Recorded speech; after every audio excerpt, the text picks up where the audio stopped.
Okay, so now we are actually recording. So if you were to view these recordings later, what you would see is actually what is on the computer screen right now. So you'd have my mug up in the corner and then the rest of it behind it. I'm going to get me off of there. So the next thing that's of interest to us is the syllabus, and that link is always going to be out here for you. Have you guys talked about passwords and stuff like that at all for email? And your Blackboard username and password will be exactly the same as it is for email. By the way, I would suggest you start getting used to checking your email.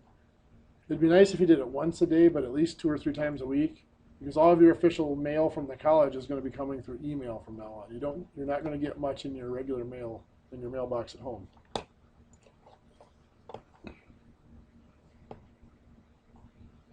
Okay, so here we are. This is all the stuff we have to tell you up front. My name is Todd Huff. All of you can call me Todd. We're all adults, so we don't need to have to worry about titles in here. If you need to get a hold of me, the best way to do it is through email right there, todd.huff@witc.edu.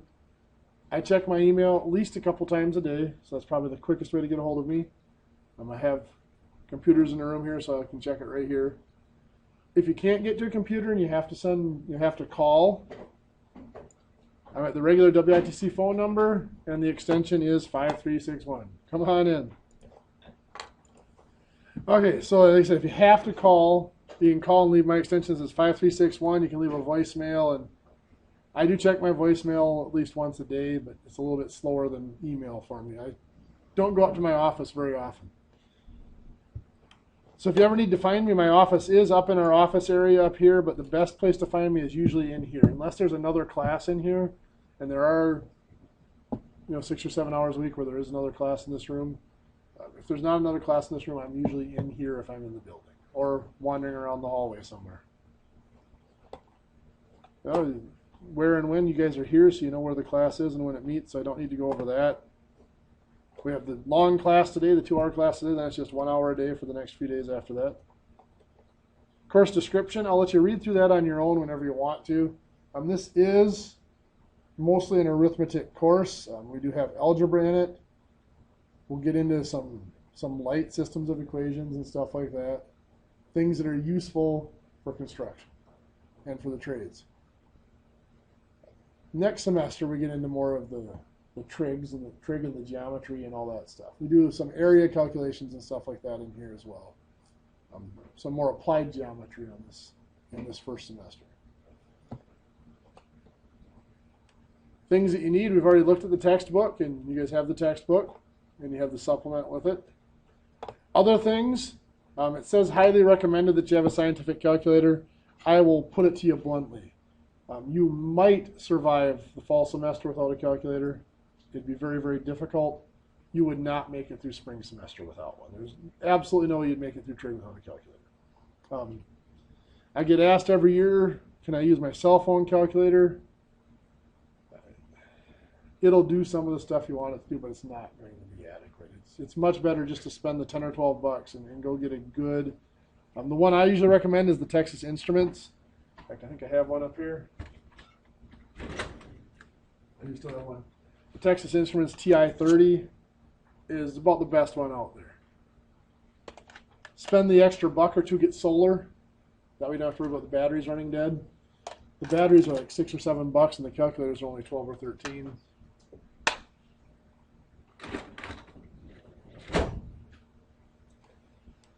And if you already have a calculator that you want to use and you're not sure if it's adequate, let me know. I'll take a look at it for you, and I'll tell you whether it's good enough or not.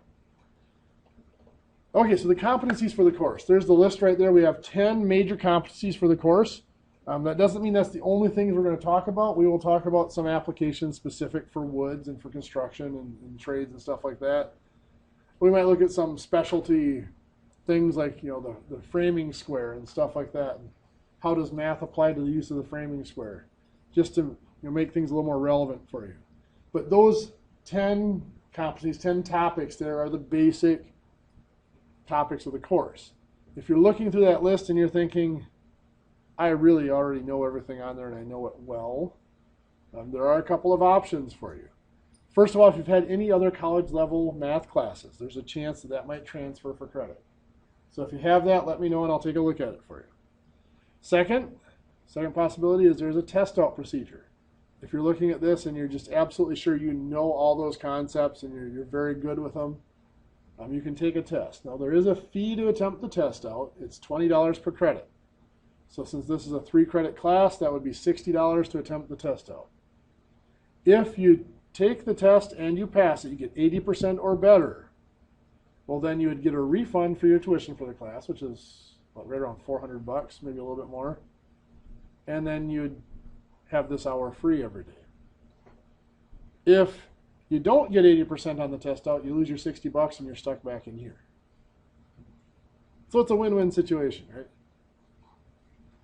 But I mean, if you do want to take the test out, come and talk to me. I will go through, like when they talk about perform fraction and decimal conversion, they'll show you what that means, or first degree algebraic equations. I'll give you some examples so you actually have an idea of what it is you're looking at. If for some reason you do test out or you do have transfer credit, hold on to your textbooks. Like I said, we use the same textbook next spring, so getting rid of it would be pointless. You'd have to just buy it back again. Okay, the important stuff, grading. Grading here is based on tests and quizzes and homework. 80% of that grade is on your tests and quizzes. I believe there are 4 unit tests in this course. So that'll be 400-point unit tests. And then your quizzes will be at least 1 a week. Usually about every 3 to 4 hours of class there will be a quiz, which means there's a really good chance you're going to see a quiz before the end of this first week since you have 5 hours of class. They come so often mainly because I don't have time to collect homework and grade it. So I'm not going to be collecting your homework every day and looking it over to see if you did it. And that doesn't mean you don't have to do it. It just means I'm not going to be checking up on you all the time. And to be honest, when it comes to homework, I'm not one of those people that wants you doing stuff you already know. I realize, especially in the first few weeks of class, a lot of the stuff that's in the homework is going to be stuff you know. We're just reviewing it just to make sure everybody's on the same page and everybody has it down before we get into the more complicated stuff. If you do the first few problems of homework and it seems really easy to you, feel free to skip ahead to skip ahead at half a dozen problems and try some of the more difficult ones. I'm not about having you sit there doing busy work on stuff you already know how to do. But at the same time, make sure you're doing enough of it so that when we get to that quiz after a few hours of class, that you're comfortable taking a quiz and you know how to do it. And there will be problems, like for part of that homework grade, that 20%. When you come into class every day at the beginning of class, I will try to have a problem up on the board. It'll either maybe a review problem from what we've done a couple days ago, or it might be a problem that leads into what we're going to discuss that day.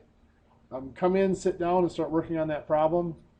I would suggest you keep a separate section in your notebook, or just start with a clean page every day or something, because occasionally I may ask, hey, you know what, let's have you turn that in, let's see what you did on that problem, and I'll count that as your homework grade. Now, I'm not going to grade it. You'll go through and grade it and then make sure you calculate everything right. And if you got it wrong, it's not going to destroy your homework grade. What I'm going to be grading that for is your effort. Did you actually sit down and work through it and start writing things out and start picking out information and give it a shot? For me, homework isn't necessarily about whether you did it right or not. It's whether you're putting in the effort and learning from it. And we'll do the same thing at the end of class. This class is structured since it's a technical diploma class, it is structured so that it's a 5-hour-a-week class, but it's only 3 credits. So that means there's 3 hours of presentation and new material and 2 hours of homework time. So the typical class, I will lecture for 30 to 35 minutes, and you'll have 15 to 20 minutes at the end of class for homework time. And during that time, I'll let you work for a few minutes, and then I might pick out a problem and just go over it with you and see if you guys are doing it. Or I'll pick out a problem and have you guys work on it just to make sure everybody's got a couple of problems down and we know exactly what we're doing. Because I will give you a warning, it is really easy to sit in class and watch the examples I do up on the board and think that looks really easy, I've got it down. And then you get home and you pick a problem out of the homework and you try to do it and you have no clue where to start. All of a sudden it's not as easy as it looked when you were sitting here. So we'll make sure that every day at least we'll do a few of those problems at the end of class during your homework time, just to make sure you've got it down. And like I said, if you're doing well, that you want to work ahead, and I mean, some of you might be able to get all of your homework done during that free time at the end of class. But we will be going through some of them just to make sure everybody's got some of them down at least. Other than that, the rest of this is just school policies like don't cheat, don't do drugs, don't drink in school, stuff like that. Stuff that I shouldn't have to tell you, but unfortunately we do. The podcasts and videos, that's just because I do record the classes, so obviously you can't sell them for your own profit. You're more than welcome, though, to invite over friends and pop some popcorn on a Saturday night and sit around and watch your math videos. I'm okay with that. And then we just our basic units. We're going to deal with operations with real numbers. We're going to do a lot with measurement, area, and volume, in other words, basic geometry. And then we're going to talk about variables and equations, your algebra, solving linear equations, how to create an equation from a problem, and a little bit in systems of equations. And believe it or not, in construction, there are a lot more applications where you can run out with a system of equations than you might think. My background, just so you know, I am a math geek and I teach math, but I came from run a construction company of my own since I was 19. So I have about 23 years behind that. Now there have been a few years where it's been shut down, but I also have worked for a structural engineer in the construction industry for quite a few years. So I have been in the construction industry. I've done a lot of woodworking. Several of the decks around the area are from my company. That was kind of my specialty. So I'm not just some math geek up here preaching math to you. I will try to make it as relevant to construction as I can most of the time. Any questions on policies and procedures and stuff like that? You guys are all staring at me like we've heard this 100 times already today. I don't want to hear it again. Okay. Now, what I'm going to do is I am going to end that recording.